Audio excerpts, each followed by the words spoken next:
Hi, I'm Debbie Peverill, and you're listening to the weekly tip from Peverill's Financial Training Group.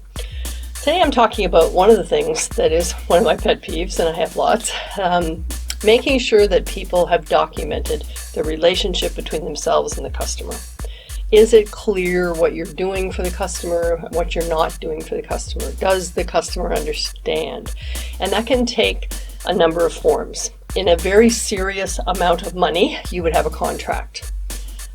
We often use engagement letters in the accounting world. So the client signs a letter that says that they understand what we're doing for them. You might have a signed quote. You might have a price list that has a list of what that covers on the back of it. But unless you're just doing something really simple, like selling a chocolate bar to someone for cash, then you need some way of documenting the relationship.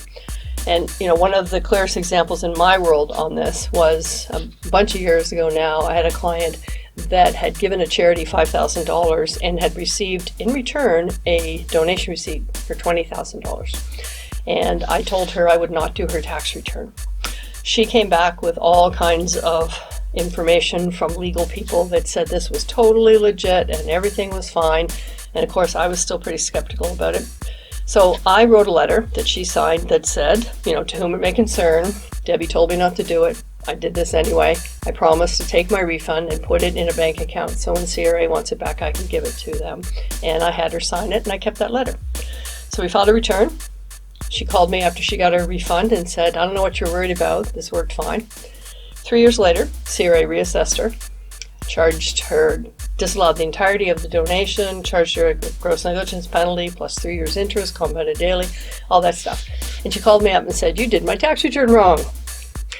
So I sent her a copy of the letter she had signed, and to her credit, she called me back and said, I forgot all about that. And I'm thinking, no kidding, that's probably why you opened with, you did my tax return wrong.